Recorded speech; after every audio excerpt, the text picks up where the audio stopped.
Welcome to the Baseball Insiders. Happy Monday, unless you get your butt kicked by Carlos Narvaez this weekend. I'm Adam Weinrib, joined as always by Fansided's MLB insider Robert Murray, and we are just about a month and a half away from the trade deadline, which means we await your questions even more than we usually do. We might have already seen the most impactful injury of the trade deadline proceedings at the end of last week, something that very well might change everything in a market without a lot of talented sellers. Who are those talented sellers? We'll break it down. Plus, one team is cursed again, and a series-winning statement and a potential World Series preview. Here to break it all down with me is Fansided's own Robert Murray. Robert, how you doing, dude? I am doing great. It is good to be here. Happy Monday. I also third the comment that Hunter is a tubby, so we're off to a strong start there. But the trade deadline is getting closer. I have a lot of thoughts there. Did drop some news or a slight little tidbit about Rich Hill earlier that we'll discuss, I'm sure, on the show. Yep. So I'm excited to dive into that. Adam, happy Monday. How you doing? Go Birds. Go Birds, sure. Yeah, Rich Hill tidbit. Lamont Wade moves late night as he typically tends to. He made a little bit of a late night maneuver last night. We'll open the notebook for sure, and we appreciate anybody getting any questions in. Mondays, Wednesdays, for now in the month of June, 3:30 Eastern on a Monday, 1 o'clock Eastern on a Wednesday, and Eric Cole and I will be on the Prospect Show at noon tomorrow. If you have questions between shows, you can join us in the Discord. Robert does a private Q&A Thursdays at 3 o'clock Eastern in the Rumor Mill tier. All-Stars get priority responses in this chat. Robert also makes exclusive videos for our All-Stars, so subscribe for that content and join the Discord. You can also subscribe to the Moonshot, our weekly baseball email newsletter, where the fan-sided MLB team, including Robert Murray, break down on the biggest stories in the big leagues with humor, insight, behind-the-scenes info. You can read all that and more on fansided.com/baseball-insiders. That is fansided.com/baseball-insiders. And no, I do not think the New York Yankees would consider trading Devin Williams. I'll go ahead and answer that one.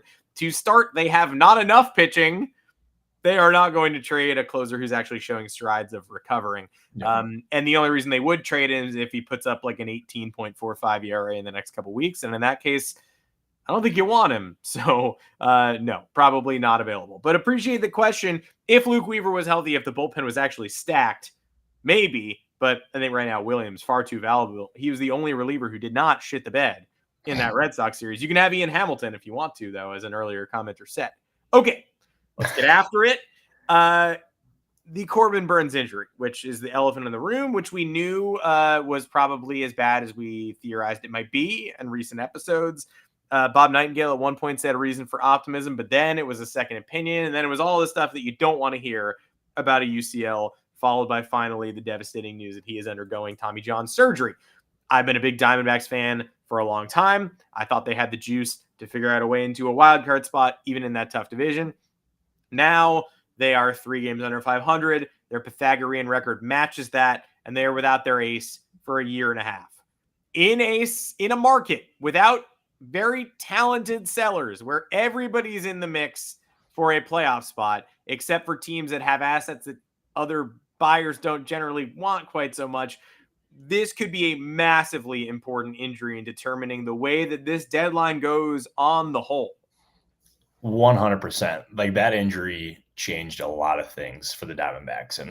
And for a while here, I've been optimistic that they were going to end up overcoming this and that they'd end up getting themselves back into playoff contention. And that becomes a lot more difficult without Corbin Burnes. And now you have to wonder, it's like, if you're going into the deadline, you have limited sellers, and you're still out of the playoff mix here, like, how aggressively do you sell?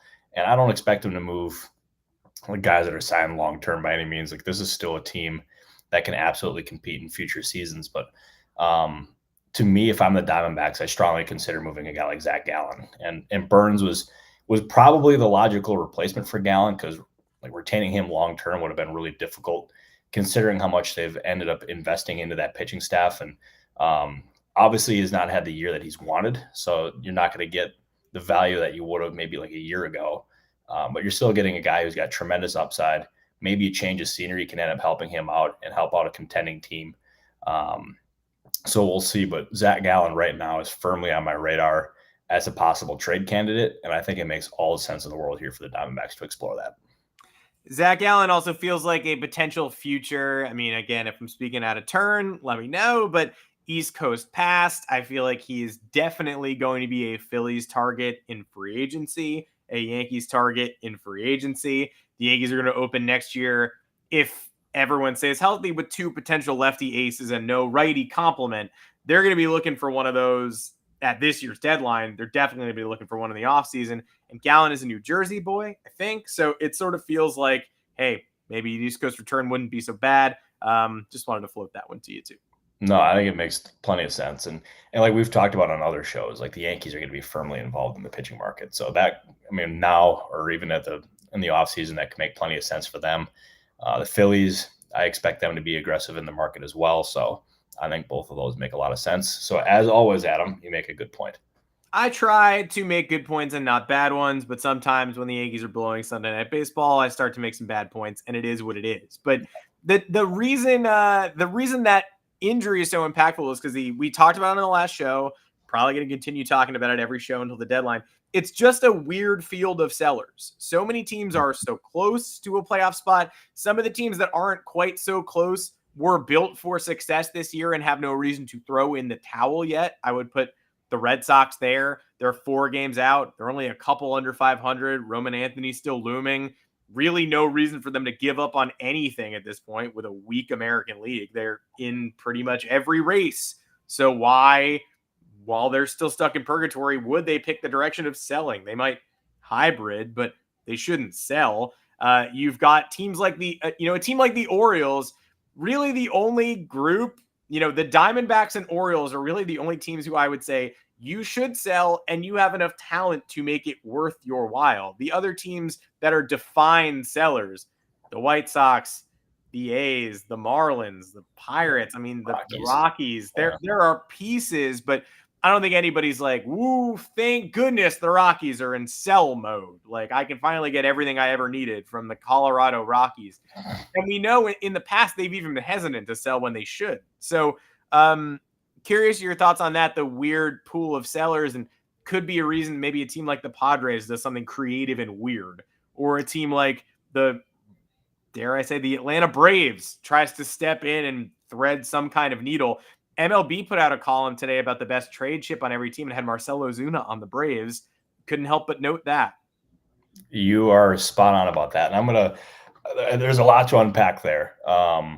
And then, so I'll start with like the lower or like the obvious sellers here. Like you have the Rockies, you have the Marlins, and like those teams, they have trade pieces. I mean, you got to look closely or you got to look deep into the roster to find them, specifically, especially with the Rockies. But Ryan McMahon has obviously been mentioned plenty in trade rumors. In years past, the Rockies have in years past also said that they're not going to move him, which that was really dumb in the moment because they could have gotten a lot of value in return for a guy as talented as he is. So they're going to be selling low on him if they do indeed move him. So I think something crazy is happening in Adam's background. I just heard, I think I heard Biscuit punch a door, but you know what? That's okay. He'll figure it out on his own.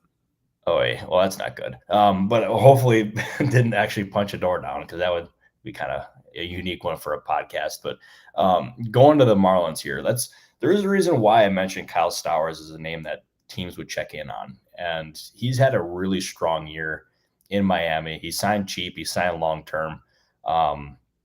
And he seems like the kind of guy that teams would check in on just to see exactly what it would take in order to acquire him. So I'm not optimistic that he'll get moved, but I think he'll get asked about. And if you have enough teams asking about him, maybe one of them ends up making an offer that the Marlins can't refuse. So that to me is a name that is flying under the radar here that I could see asked about, but I don't know. We'll see about the chances of him getting moved. But the Marcell Ozuna mention, I'm glad you said that name because that was a name that I also plan to mention here as well. And the Braves are in a really odd spot here. I mean, they're fourth in that division. They're only 2.5 games above the Marlins, who are in last place in that division, which if you would have told me that entering the season, I probably would not have believed you. But that's actually the reality here. And this is not going to end up being some big sell-off by the Braves. I would be really surprised as of this point if they moved a guy like Chris Sale or anyone who's signed there long-term. But Ozuna, to me, makes a lot of sense. And you have a chip in Ozuna, who is one of the best power hitters in baseball, but he's hit 40 home runs and then 39 like the last 2 years. So he's got 79 combined home runs in 2 years. That's really freaking good. He's got 10 this year. So, I mean, not exactly at that same pace, but he's one of the best pure power hitters in the game. And if you're looking at the Mariners, the Giants, so many other contending teams, in my opinion, like that's something that they absolutely have to explore. So I would expect Ozuna to get plenty of calls. I would not be surprised if he's moved at all. As far as Murphy, I don't see the Braves moving Sean Murphy. Like, he's the guy that they signed immediately after acquiring him from the A's, got him at a really team friendly rate. I just don't see them. I don't see that happening. Drake Baldwin, obviously, like, a really nice chip there, but I don't think that they're going to move Murphy. I think they really value what they've had in previous years when they had Sean Murphy and Travis d'Arnaud. Having two catchers is really valuable. It can keep both fresh. So I don't think they're going to end up doing that. It is getting to a point where it's like we do have to ask these kind of crazy sounding questions about what the Braves might do, just because there are certain, I think one thing that fans sometimes know the polls even better than the executives, because executives are taught to stay calm and realize that you're a few games out, and if a couple of things click and go in a different direction, you could be in a totally different position.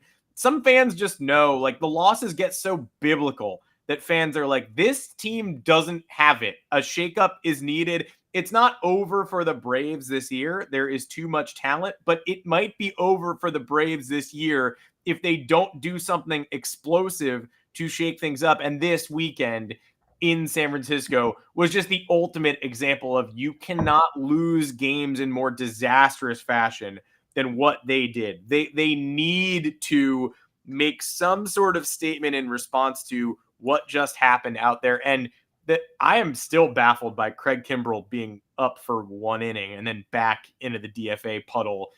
I never thought Craig Kimbrell was a long-term piece of this Braves team's future, obviously, but what in the hell was that?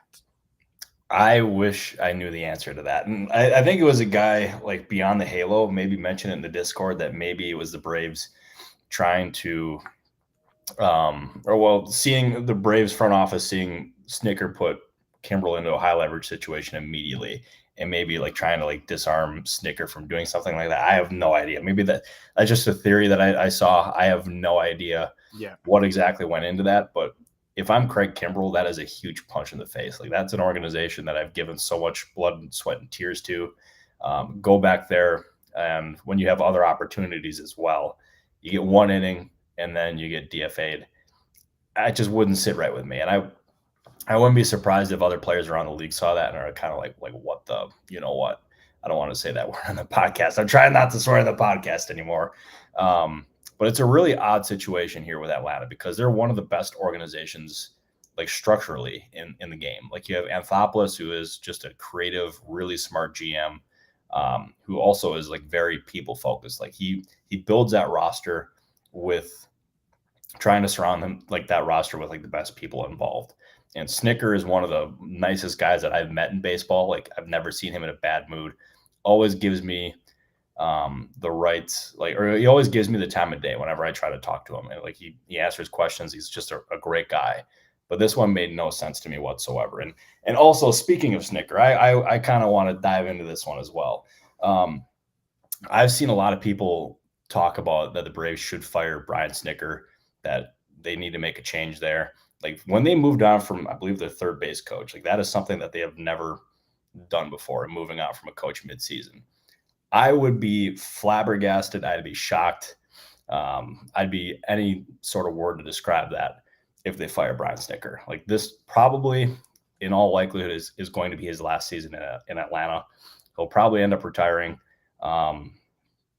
So firing him mid-season, especially like during all these struggles, would be a really bad PR move. And he's done so much for that organization, so much for that city, that he deserves the right to go out on his own terms. So I would firmly expect him to remain in Atlanta throughout the remainder of the season.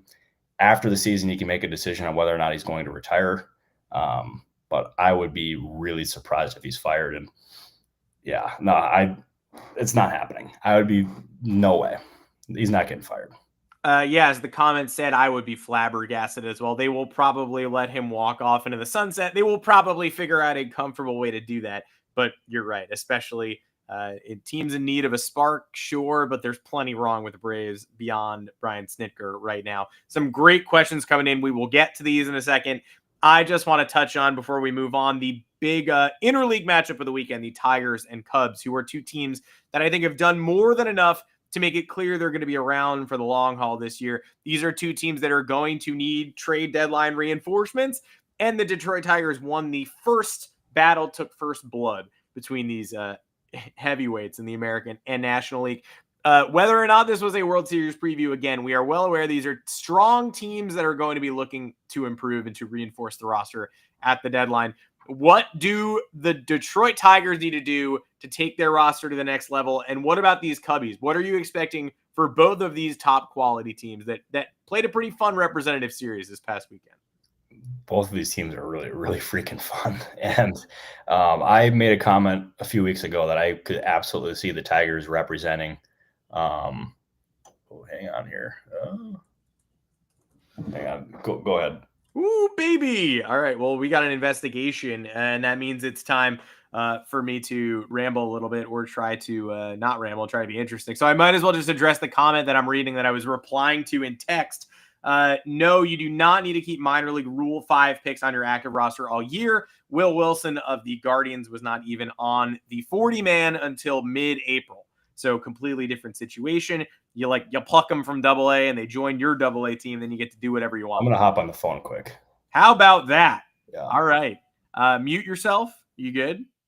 Oh, or just exit and depart. He is gone. That is how you know it is nearly trade deadline season. That means it's yapping time. This means it's people commenting, the other guy is just yapping. Robert, please come back.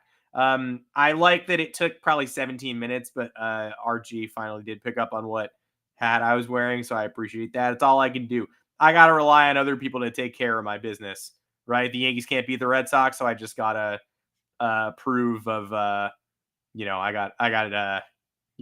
need other teams to take care of my business. Did Cotillo really say Roman Anthony just got called up? Is that what's going on? That makes all the sense in the world. That should have happened. Yep, there we go. That should have happened so long ago. Why? Why did that take so long?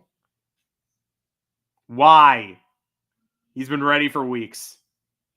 It's been ready for months. It's been ready for 3 years. That's almost definitely what this is. But I mean, I'll talk about Roman, by the way, because I feel like if that does appear to probably be what we're confirming and making sure is official. I don't think the Red Sox they haven't buried themselves, right? They've found a fine time. And for Zach saying he's scared of the Yankees, confirmed. No, the Red Sox play the Yankees again next weekend at Fenway Park. He's absolutely not scared of the Yankees. He's going to own the Yankees. But we're freelancing about Roman Anthony here a little bit because Cotillo tweeted it is possible that he joins the Red Sox today. And I'm going to assume that whether he does or doesn't, he should.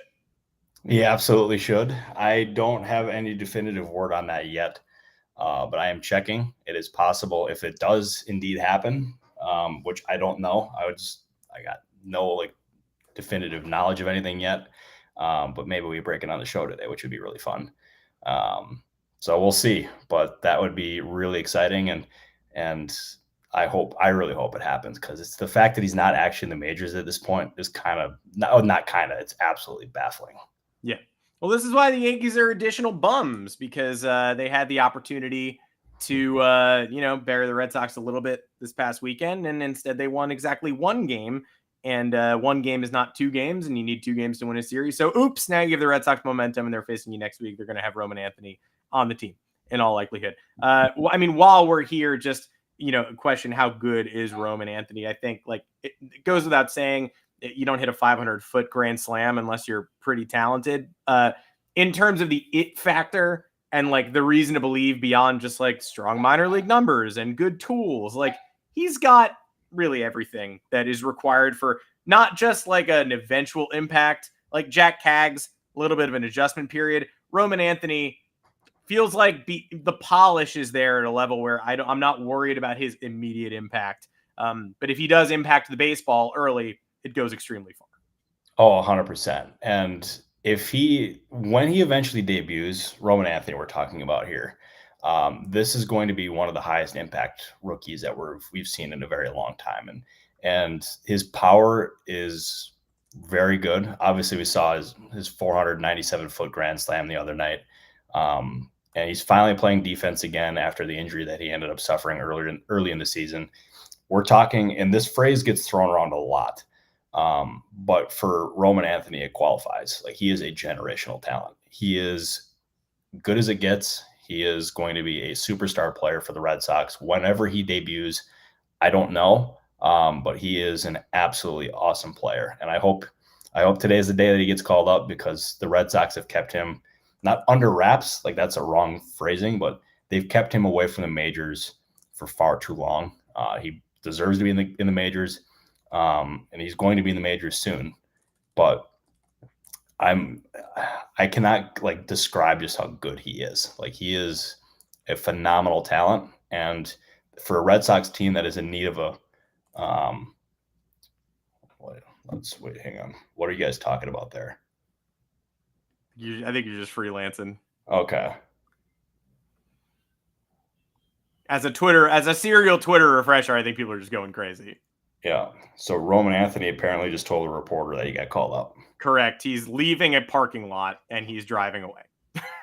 That's crazy. So confirmation from the man in a car. I thought I was going to be the one to break this for the longest time. So I'm bummed that I did not ultimately get it, but no, I'm glad Roman Anthony was the first one to report that he got called up, which that's a pretty cool looking deal. So, yeah, that's about as unique as it gets for the program here. How about it?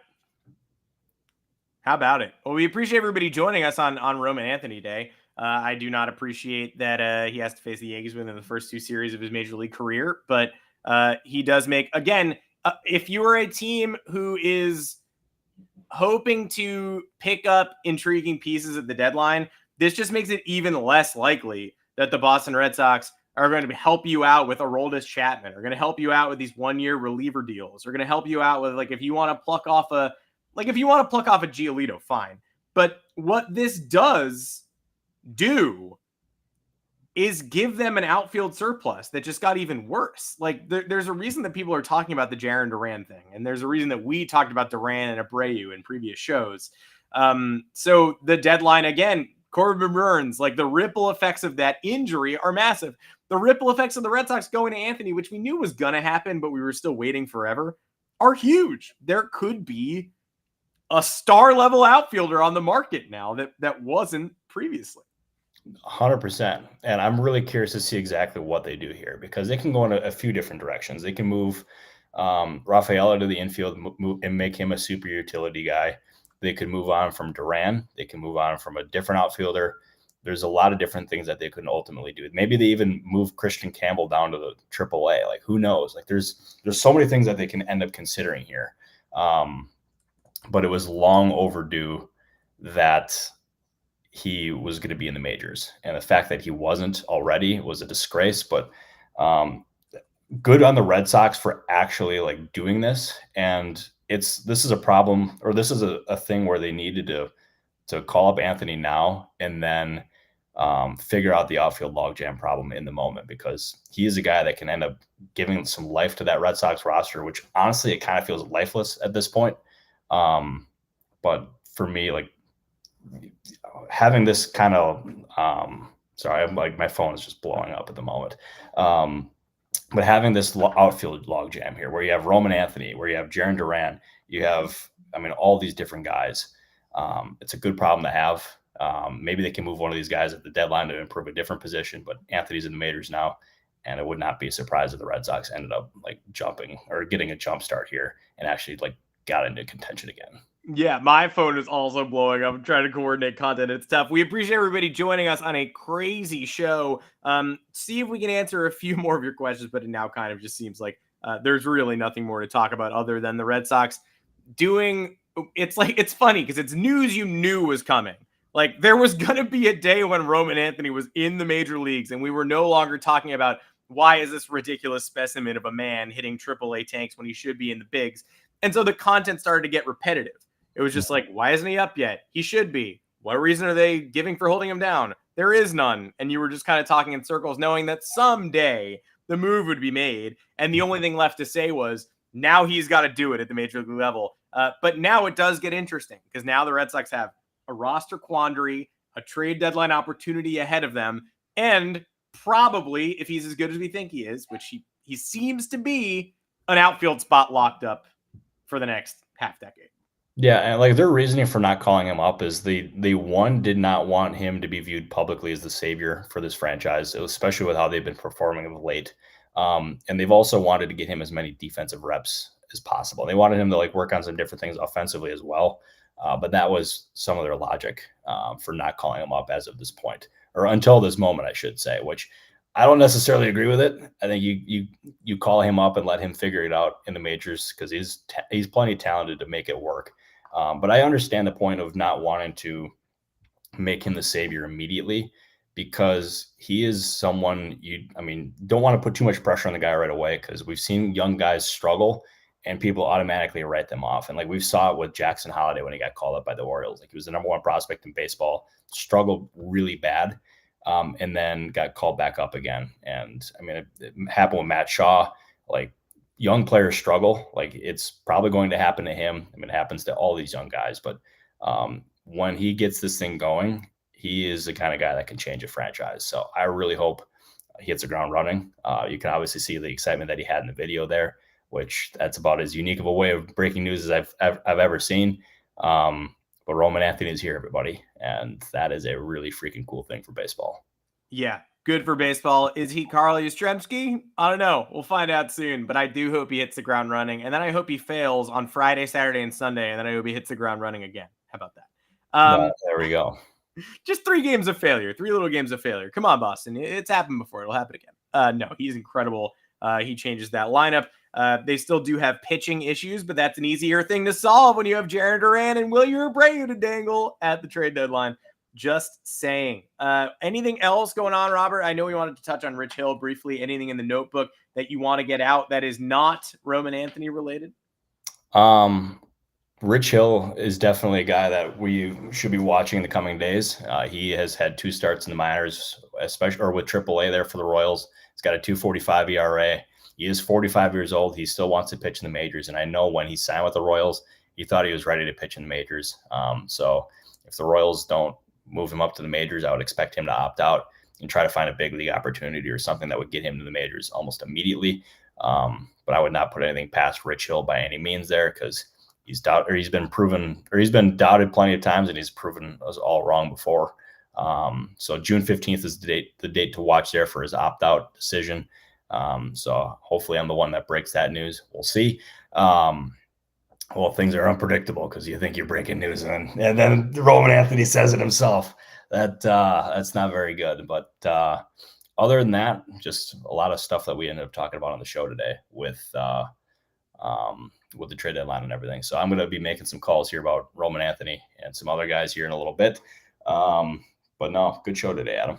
Good show today. Thank you for holding down the fort, and thank you to the Boston Red Sox for giving us some juice for the back half of the show and some good questions from everybody. If you want to get more questions and join us in the Discord, we've got a private Q&A with Robert at 3 o'clock Eastern every Thursday, but we are both available in between shows in there, so drop us a line if you want to chat ball and you have further questions about the ripple effects of Roman Anthony's arrival. He's not in tonight's lineup.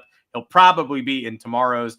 They're not going to want to MLB debut him off the bench. So he will appear in tomorrow's baseball game more than likely and will probably make an early impact. And yes, I'm glad he is debuting against the Tampa Bay Rays and not my baseball team. But either way, join us in the Discord, subscribe to the Moonshot, fansided.com/baseball-insiders for more written content. I wrote about Roman Anthony earlier today. Of course, ironically, here he is. But if you want to read some silliness from me, you have every right to. But if you want to read Robert's actual content, that's where you find it as well. Robert Murray, thank you for joining me today of all days. Do your business.